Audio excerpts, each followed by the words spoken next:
Allô, bonjour, bonjour na bandeko nyonso. Une fois de plus, au bakozwa opportunité, nde nalobaka toujours ya ko zwa lisusu mwa temps ya koyoka ndeko na bango Henri Condé. Naye une fois de plus parce que nzambe nde a permettre tozwa moment ya kosola susu na bino. Mais avant tout banda nyonso parce que le kola ezo concerné ye mokeli eza malamu ko sala reconnaissant parce que musu le kola ye azate to bondeli nzambe avant tout banda programme oyo tozanango lelo to bondeli Yahweh lisusu merci parce que nani penza aza le kola yo oya koki koloba pe tikali bongo muta ko changer azate ozali nzambe.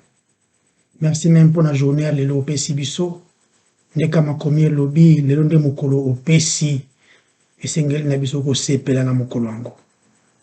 Yahweh aussi opesi biso opportunité ya koyeba ya kotanga maloba na yo pour que emema biso epesa biso direction parce que sans maloba na yo eza molili pe kufa. Mais présence ya maloba na yo nde epesi bomoi pe mwinda yo nde nzambe. Yahweh yonde ozwa gloire na nyonso mongongo ikozala ya ngai koloba me nyonso ebima ezala ngai te ezala yo yonde otombwama nga na kita na leli moi-même mais gloire nyonso ezala ya yo parce que yonde obongi na gloire mosu lokola yo aza na ye te nde na kombo na yo masiya yesu oyo azali nzambe na bomoto ayaki mpe azwi nzoto avandi kati na bato na kombo na yo nde masiya yesu na bondeli amen. Voilà, une fois de plus mbote penza na bandeko nyonso eleki mwa mikolo ebele nzambe atiaki nga à cœur je dirais parce que nazali ko croire que tout don parfait ndenge bible ezoloba et toute grâce même excellente descend d'en haut auprès de qui il y a ni changement ni ombre de variation même ba idée même ba opportunité ezali nzambe nde apesaka yango. Alors bamikoto leka tozwaki opportunité ya kolobela sur la personne de Jésus-Christ tolobelaki premièrement tolobelaki importance ya kobotama na ye pourquoi falaka botama et puis ezalaki importance ya vie parfaite na ye une condamnation et pas ye abimisi ata faute moko te mais pourquoi falaki azala condamné l'importance nango mais ce que lelo tozolobela mingi l'importance de la mort de Jésus-Christ. Pourquoi Christ devait mourir? L'importance ya kufa wana. Avant to kota na développement ya sujet na linga to tanga maloba nzambe na livre à Matthieu chapitre 27 okoba no tanga ngo ko banda na verset 20 na verset 30 ni yango tozo tanga sikoyo. Voilà, totangi Matthieu chapitre 27 to banda na verset 20 et le bible. Les principaux sacrificateurs et les anciens persuadèrent à la foule de demander Barabbas et de faire périr Jésus. Le gouverneur prenant la parole leur dit: lequel des deux voulez-vous que je vous relâche? Ils répondirent: Barabbas. Pilate leur dit: que ferai-je donc de Jésus qu'on appelle Christ? Tous répondirent: qu'il soit crucifié. Le gouverneur dit: mais quel mal a-t-il fait? Et ils crièrent encore plus fort: qu'il soit crucifié. Pilate, voyant qu'il ne gagnait rien, mais que le tumulte augmentait, prit de l'eau, se lava les mains en présence de la foule, et dit: je suis innocent du sang de ces justes. Cela vous regarde.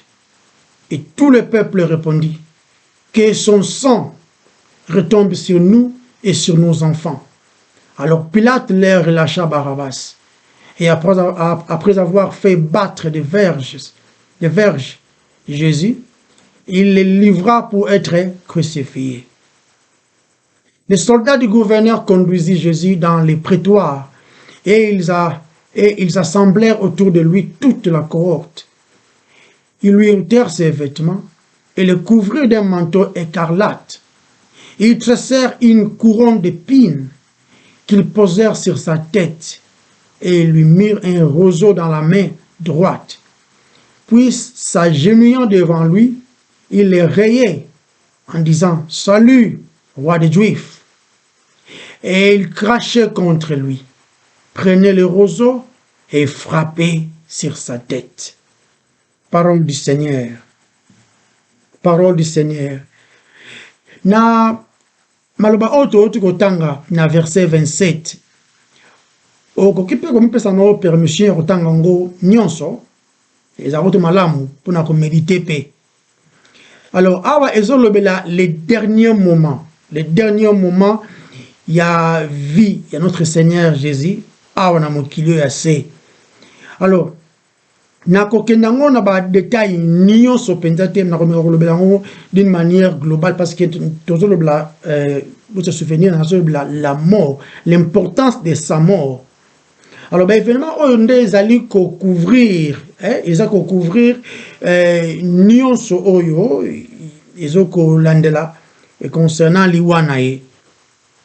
Donc, mona, azalaki arrêté, bakangi Yesu na butu, et puis, ba sali, otobengaka, trial, donc, ba mimi, ba jugement, voilà, ba sali jugement, oh, c'est illégal, parce que, en Israël, jugement à Boutou, ils ont quitté. Ils ont fait ces choses, bah, Sambesi na Boutou, et puis, nazo, mais kako imaginer, nazo, mais kako imaginer, des questions, oh, ils qui peut-être balancées d'une manière injuste, et bah, chicote, et betamaki, boko betama, boko la masoyi, finalement même, toutes ces choses-là.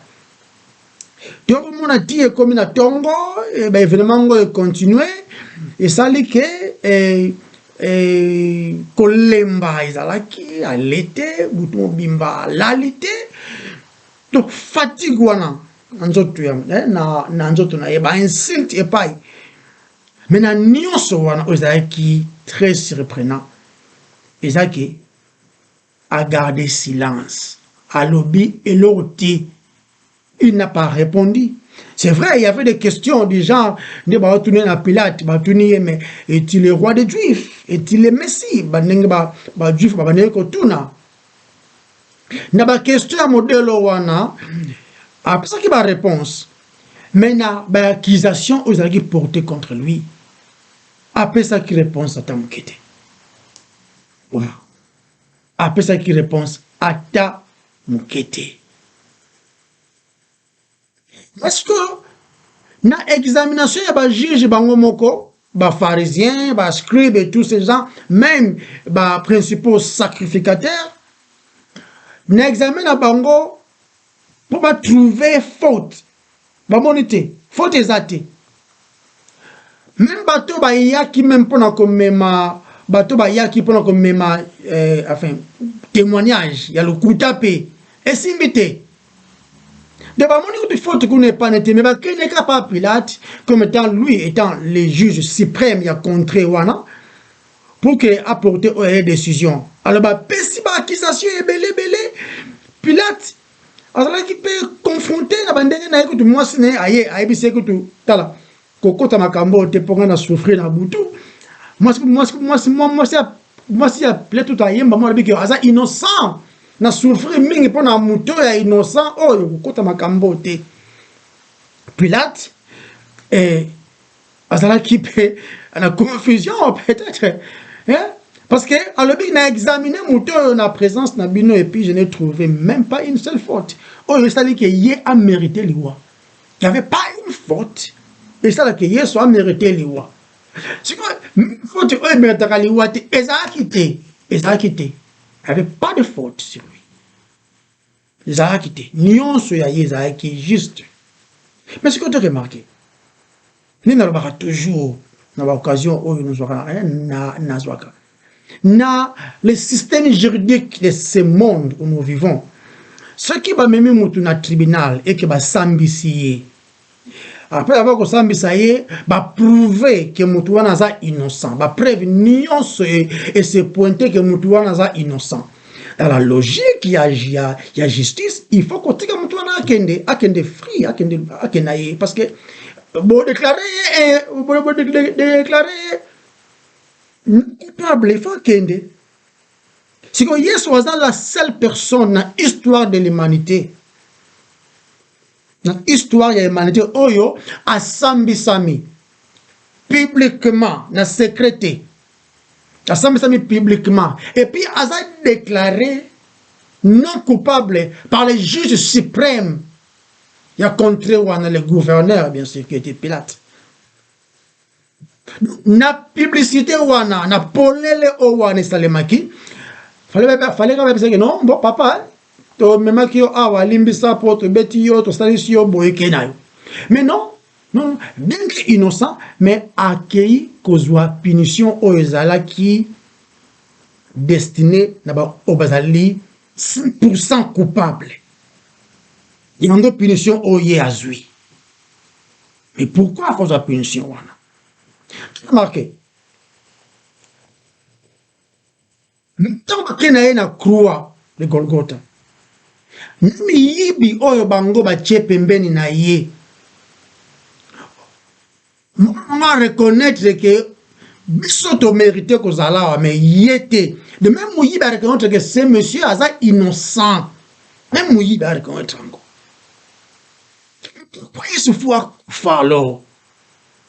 Parce que déjà, le salaire de péché, c'est la mort. Il péché était.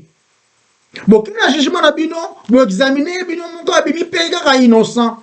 Mais pourquoi il faut qu'on fasse répéter question? Pourquoi il faut Yesu? Bon, mon aïe, il en c'est que Pilate a louki manigance moussous parce qu'il a compris que les Juifs voulaient que Jésus puisse mourir. C'était par jalousie. Alors, à ça, les recours, na le système, il y a tant on a qui n'a pas fait, on libérait un prisonnier. Mais à 15 ans prisonnier, oh, il y a un caractère, il y a ma belle collègue, au même peuple, attends, tu mais ils sont boya d'ailleurs, même pas le penza, ça, pour monter au penza à Kendega. Parce que c'est Barabbas. Oh, il y a évidence, nion sur Ezali qui est coupable. C'est un rebelle, un meurtrier, et tout. Et puis, tu as évité qu'est-ce qu'il a encore fait de mauvais. Mais ce qui est vrai, Azala qui est innocenté. Pilate, peut-être Azala qui est sûr que non, on a présenté Bango Barabbas. Bango changer la vie, Bango, Babimisa Bango, Jésus qu'on appelle le roi des Juifs. Surprenant. C'était pas groupe moi, Bandi, Moko, Bandi, c'était des prêtres. Des scribes, des prêtres religieux, je parle. Nous avons supposé qu'on a la morale, supposé qu'on a les lois de Dieu. Et nous avons la loi, on a la loi, on a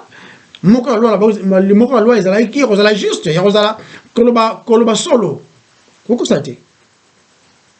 Mais comme on incité, tindiki peuple, et déclarer bazona bango Barabbas.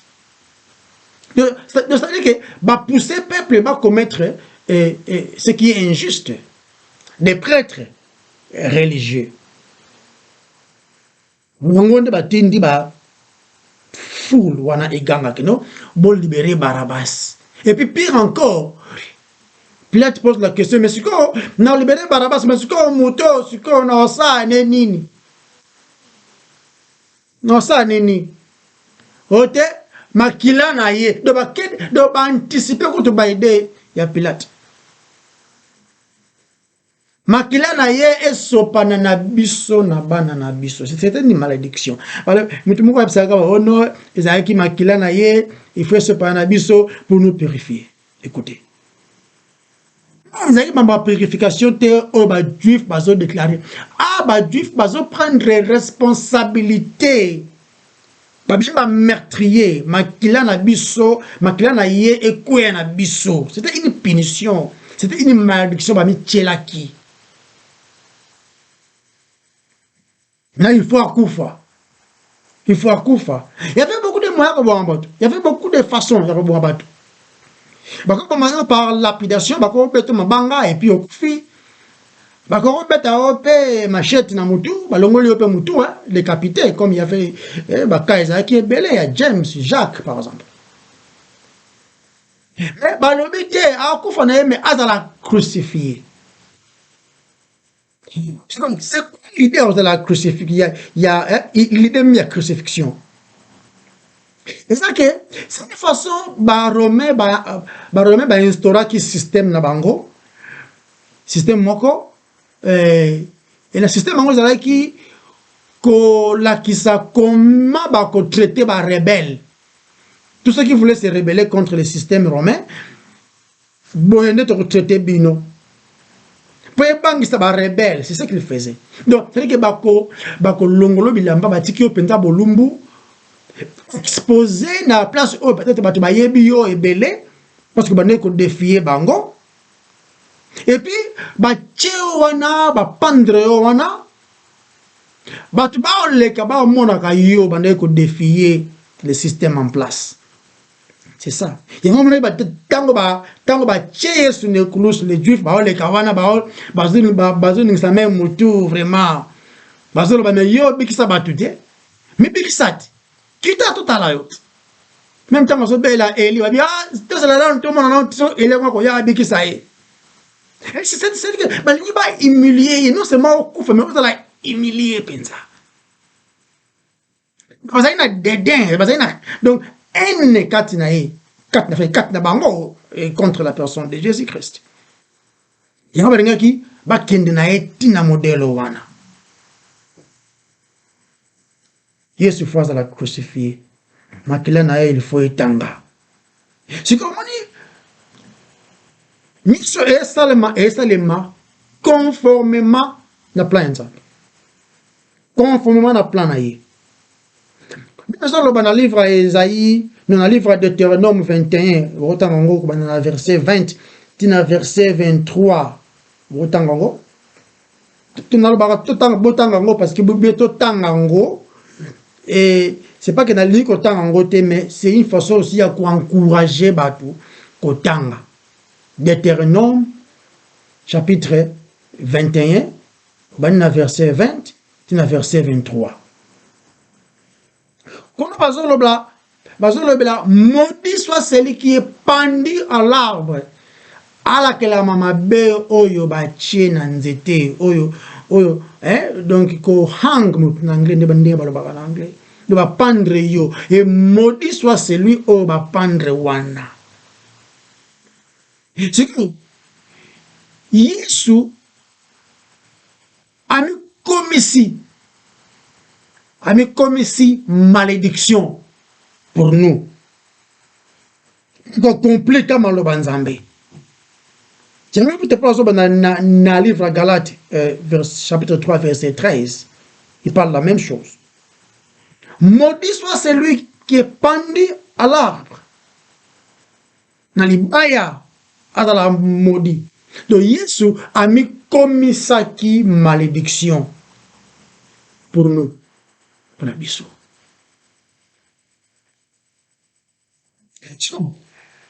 Que azo kufa ou encore à koufi même tant à koufi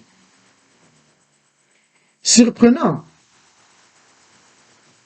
les trois derniers mots naïe avant koufa azoloba tout est accompli, it is finished ne pas en anglais nyonso ekokisami oh ezali c'est un terme. C'est un terme à transaction, terme à affaire, terme à business. Et là, ici, nous sommes qui futama. Futami na totalité. Nous sommes. C'est-à-dire que nous sommes esenga nyongo wana elongwa. Ceux qui sont mandako, par exemple 5 000 $, ou encore 10 000, je ne sais pas, dans bon pays nini. Ceux qui au futimbongo wana na totalité, c'est-à-dire ndako wana ekomi ya yo. Alors Et là, monsieur a danger za wana ezake. Biso toza na ngambu na nzambe. Tobuki mibeko na ye tokoti niongo na nzambe. Biso na nzambe toza ba mista te, toza ba ninga te. Maintenant, le toza ba ninga te, toza li comme mériter punition oyo koute pa na ye. Une punition juste. Donc c'est pas juste, il faut punir. Ah, cette punition juste oyo nzambe. Nzambe futi yango nyonso dans la vie de Christ. Cette punition est quoi et pas ya Yesu. Ce que Yesu sur le score, est-ce que zoloba? Nyonso o esengela ki. Pona bolingo ezonga la relation qui coupée entre biso na Nzambe pour que ezonga la totalité, ezonga malamu. Pri wana to senga wana tellement ebele menga na futi yango na totalité. C'est-à-dire que bolingo wana ezongi. Ce que bolingo yango, il faut que ezala makila. Parce que Bible dit bien, il n'y a pas pardon de péché sans effusion du sang. Bolimbisi ya masumu ezate ce qui makila etangite. Ba le betaka o azokaki to ekiti mwa mukete. Ezali métaphore ya koloba liwa. Vous imaginez na jardin d'Éden tango lisumu ekoti Dieu dans sa souveraineté, bien qu'à monaki Adam a mis le keli ba figue, matiti wana minene ami bomba et tout. Et simbité, nzamba bomi première liwa e koti na mokili. Nzamba bomi nyama, azui elamba ya nyama wana, azui poswa nyama wana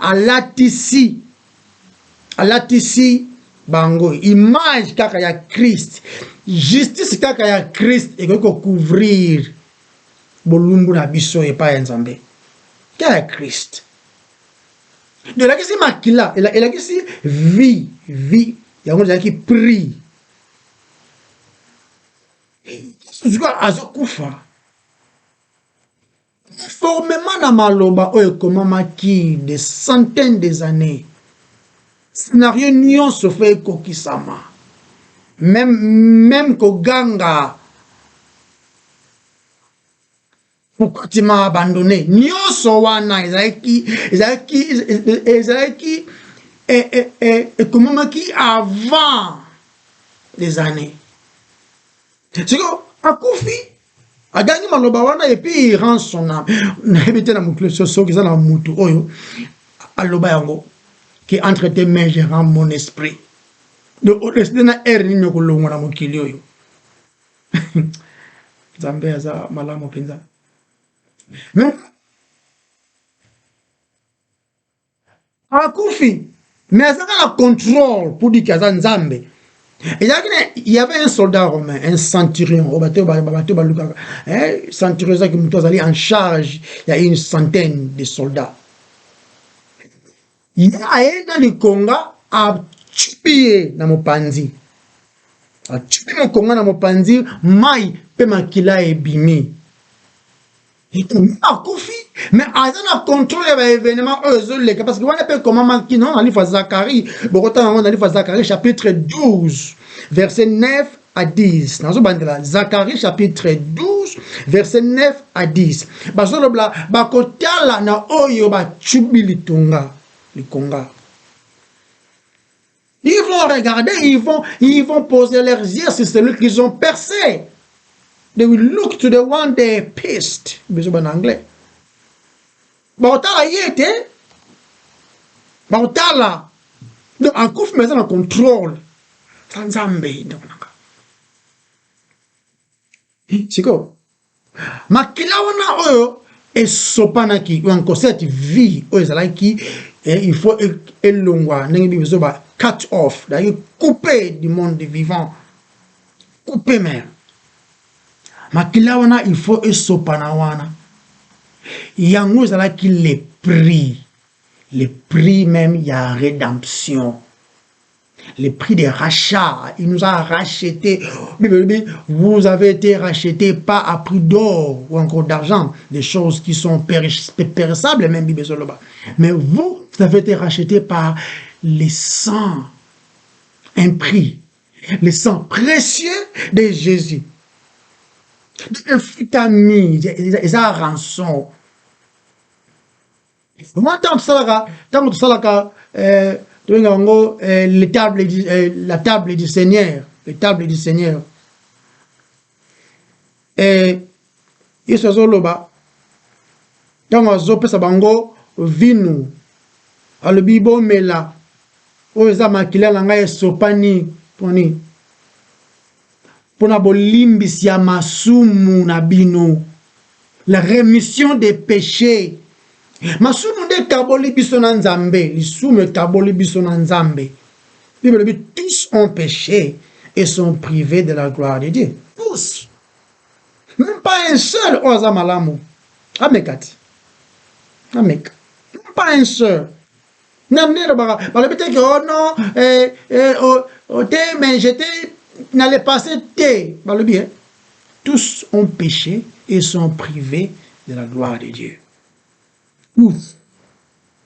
Bolingo wana eza okata parce que pour relation wana ezonga prière eza ebele yango estonga azoye kolisa batu kosambela ba discipline basengi papa tu peux nous apprendre comment prier comme Jean le faisait na ba disciples na ye. Mais yo nga abandé ko tant ça va prier. Pour deux on a makila. Alors voici comment vous devez prier. Et non abandé non. Voici comment vous ne devez pas prier. Alors, quand vous priez, ne multipliez pas de vaines paroles comme le font des païens, des gens sans intelligence. Parce que les païens, c'est un peuple sans, un peuple hors de la nation juive. Mais tous il y a des gens qui ne sont pas dans l'alliance, des gens qui ne connaissent pas, des ignorants, bien que ça peut pas innocent pété. Alors, quand vous priez, ne multipliez pas de vaines paroles comme le font les païens qui croient qu'à force de multiplier les paroles qu'ils seront exaucés. C'est que makilezo sopana vie ezo longwa. Zonga na relation na nzambe. Mais aussi, des relations ezongi. Mais to koti e pas n'était pas tout ça sur nyongo. Tout ça accès exaté. Mais ce que Yesu perfection na ye. C'est que il a deux comme ça là qui à la fois. Il vit une vie parfaite. Après si biso perfection wana o ye kazanango. Mais avant ça, afute na nyongo ya lisumu ozali na kanda na nzambe. Lui seul est capable de komela kopo e kitsa nzambe colère. Ye kaka omelango. Omoni ezali le robot salamaki na montagne place ezali transfiguration. Apôtre Pierre azoloba après transfiguration lui mais ezama malamu totonga twandako moko ya yo moko ya Eli moko ya Moïse. Tata Moïse était oyo. Une voix, Mungongo et Loba, celui-ci est mon fils bien-aimé, en qui j'ai mis de ma confiance. Non,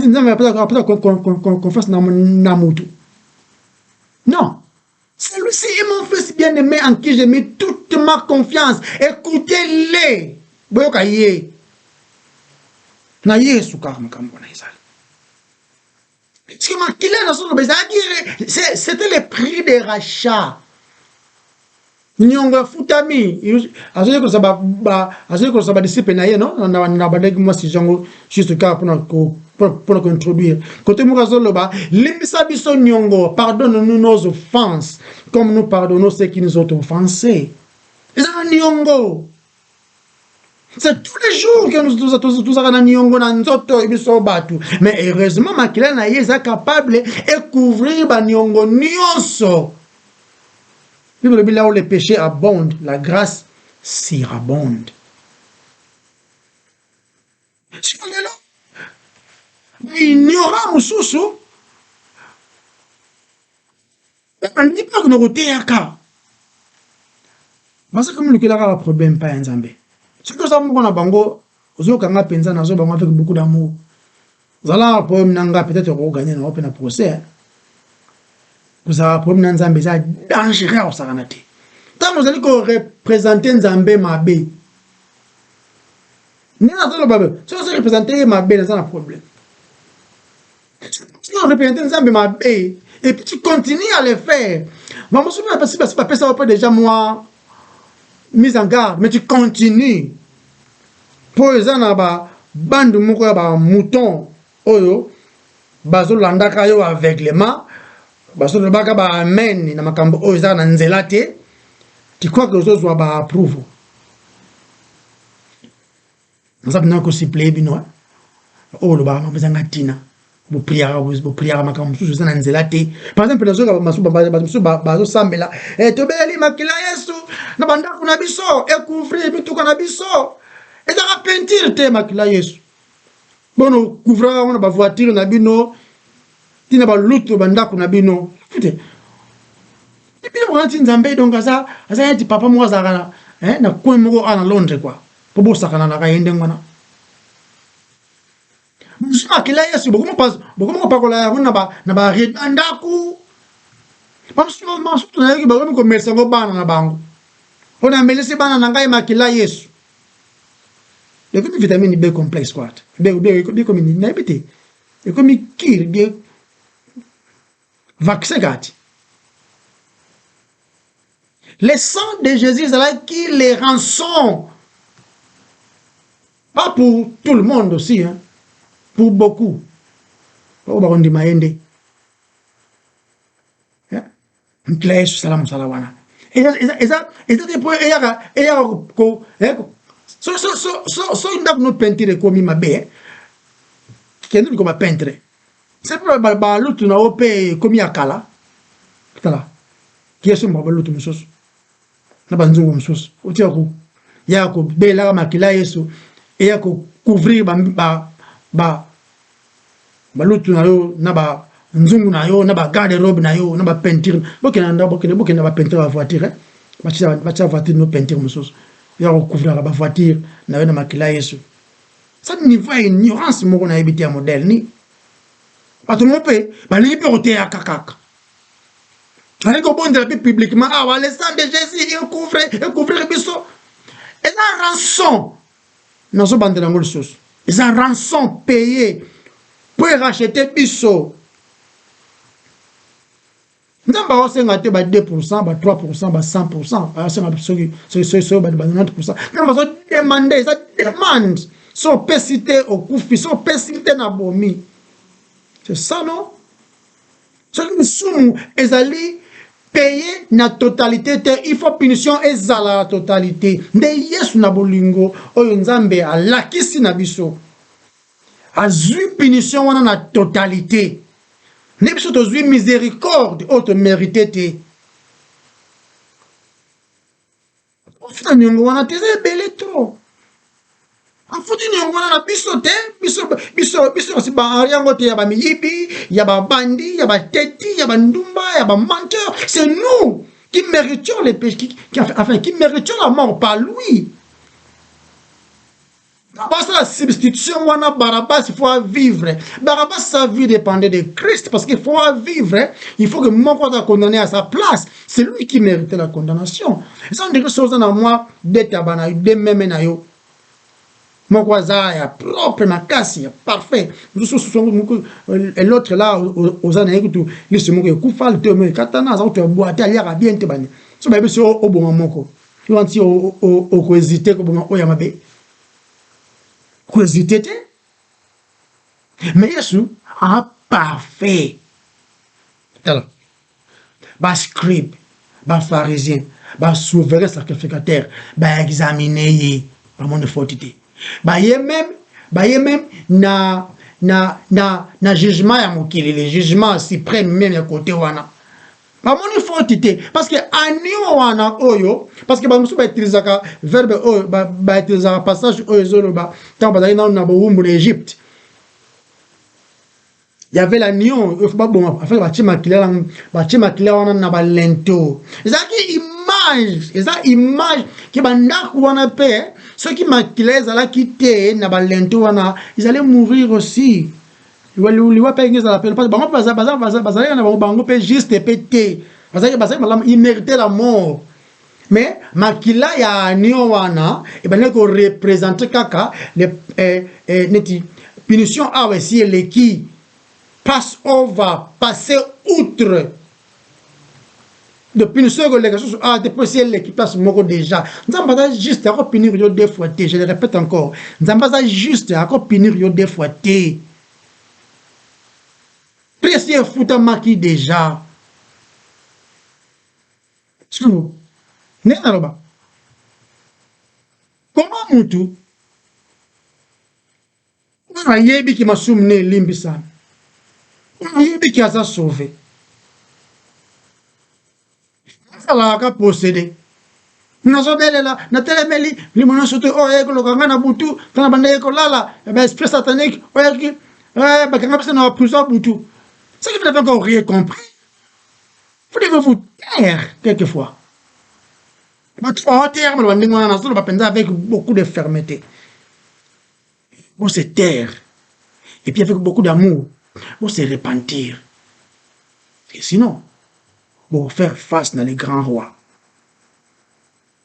Mais qu'il a Jésus. Et ça va nous pour nous racheter.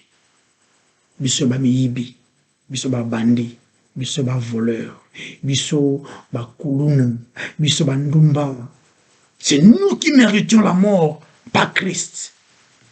Mais il a pris notre place. On se retrouve maloba, makila on dirait cache. Ozo sala ba jako bomba mana mona na we. So bomba maka amko bomba mena simarido ayer amoni yo papa amoni yo mama amoni yo loane.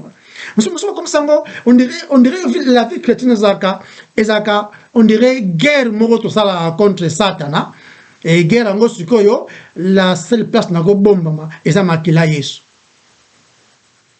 Ça Satan a coûté, il a un travail lui. Son travail c'est nous tenter. Quand ma tenter biso, to soumis to na ngambo na nzambe.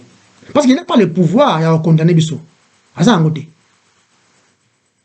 Parce que je te casse non zan yo mo non ngamo non bi to zana trois binemiti ya liboso na satana satana qui vient pour te tenter na auto loba de ton corps là ton corps et pas les soumou penza et vandicati na yo parce que nous sommes une nature pécheresse c'est que nous sommes c'est quoi ce corps là qui est là jamais parfait yangona to joutant to longo to pemi ya suka na mokili yo to kei pas le sumu ça sauter quand to sait quoi na nzoto yo te va voir quoi un corps de gloire et pas le sumu ezate genre encore oyo so c'est quoi qui nango n'est-ce pas mais notre corps déjà que jouer contre nous. Et puis il y a le monde qui nous environne. Il y a des choses que nous voyons trop tard là. Ils ont incité biso à pécher par-ci par-là. C'est ma cache oh bomba biso, zipa biso na makila na yo. Angalia kwanga na ya sombaki na ba makemba soki wapi. Zipa yango na makila na yo. Tala. Ke somba ba sachet ko. O zipa mapa na wote papa. C'est comme Yesu et ça là, il fallait que ça là. Bien aussi par la montée bakwanga na yo na ba manga na yo somba ke seku wapi. So lingo zo tifoidité kendo finika ba bloko na yo na ndenge mususu. Kwa ko finika makila Yesu te. Et ça c'est très important. Il fallait une vie. Ce qui vit à Yesu ekufaka te na mokili yo ase ndetili to zaka na se ya condamnation.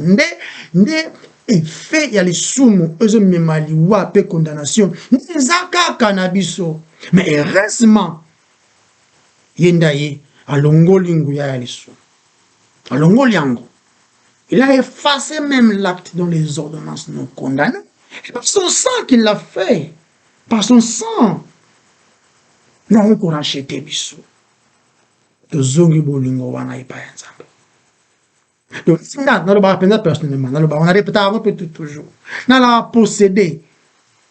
Donc, posséder la question to be indwelt. Donc, mutoyo, ba latiye penza, on a pouvoir terre au sein loko moko. Il va posséder de l'esprit du Seigneur.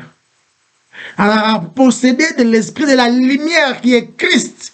Je ne peux pas être possédé en même moment par la lumière et être possédé en même moment par les ténèbres. Et ça a raté. Je peux pécher, oui. Dans ça, les soum, oui. Mais dans la mutema passe n'a qu'au grieve, n'a qu'au passe n'a mutema. Et ça là que n'a zonga et pas naïe parce que la Bible le dit. Si vous péchez, sachez que vous avez un avocat au Père. Zonga et pas naïe na mawa. Alors si nous qui bien fana zonga et pas naïe. Si faut pinenga a pinenga avec bolingo te, fana zonga et pas naïe, n'a pas me sauter. Là où les péchés abondent, la grâce sera abonde. Oh non, Rassimasuma, 4e génération, et Rosonga. Yo, c'est la 4e génération, papa. Comment la bino kufakala? 4e génération. Il y a un autre évité, bah, quand on va salam makamoni nekala, il y a un bisi to brisé en de balien wana, mais tu n'as rien. Vous avez un chrétien. Vous avez un né de nouveau. Parce que la Bible le dit, ceux qui sont en Christ sont une nouvelle créature. Voici toutes choses anciennes, et les qui, et toutes choses sont devenues nouvelles. Et puis, si le Christ vous a franchi, vous êtes réellement libre. C'est que yo 4e génération, je suis un chrétien poigné. Si on a pensé à Henri Boye, il a comme procédé, dans le moment où la 4e génération va perdre mon robot. Hein? Si l'église n'est pas nous, hein, ou pas beaucoup d'awana, hein, c'est beaucoup d'awana. Vous allez remarquer, tout le monde a des mots, balien, qu'est-ce qu'ils ont fait dans le passé? Bon, ils ont appelé l'église. Bon, ils ont appelé l'église. Tout le monde pour dire de n'importe quoi. C'est pas le but. Vous êtes libre. Free indeed, libre réellement. Libre en d'embouter. Quand c'est la 4e génération, c'est juste une image pour que la colère de Dieu est limitée. Limite est ali. Mais sa bonté dira toujours. Il y a pas besoin de 1000 générations. Il y a pas besoin d'obéir rien. Non. Parce que des milliers, thousands, des milliers de générations. Et ça, image, il y a infinité, il y a bonté en Zambie.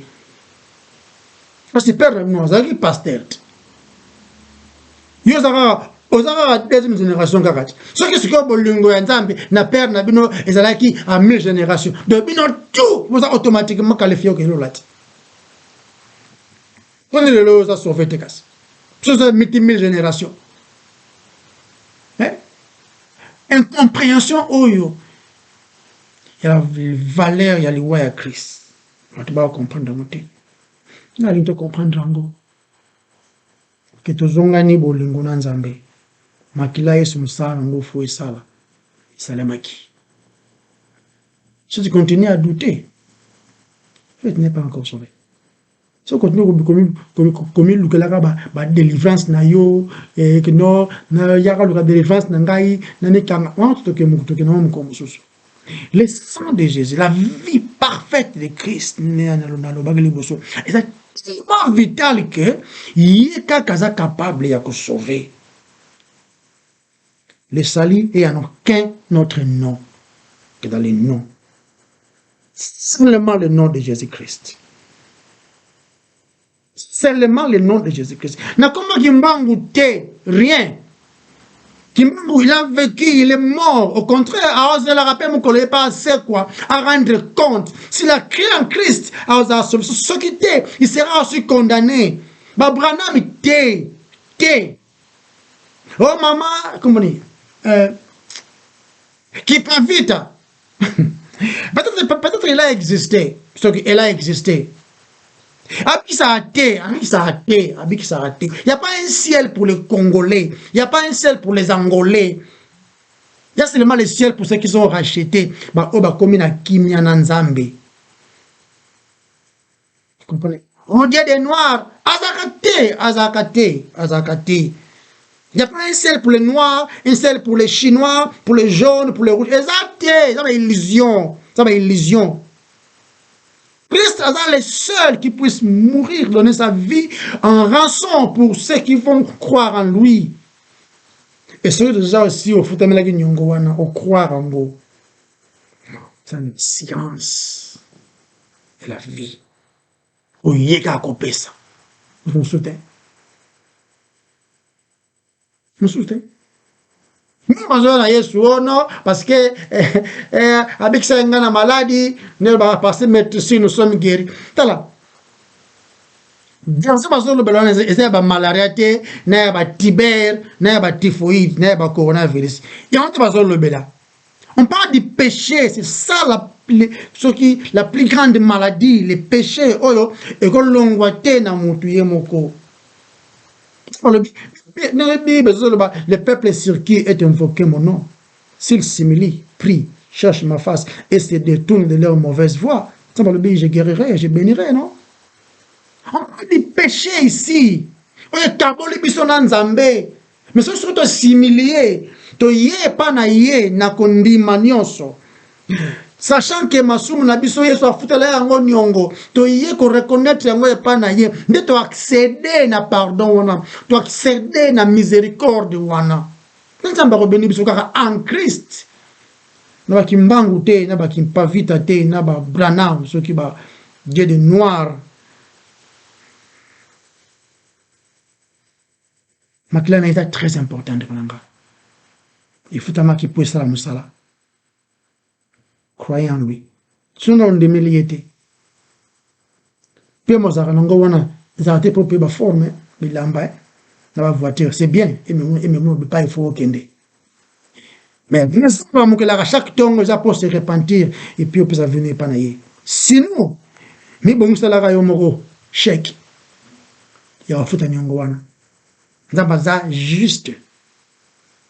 Il a moroté le kepana et inaperçu. Donc, notre seul espoir, que celle ici même à Bimela, les Aranaïs. Il y a un le baki. Tout est accompli. Tous les morobés à Makilanaï,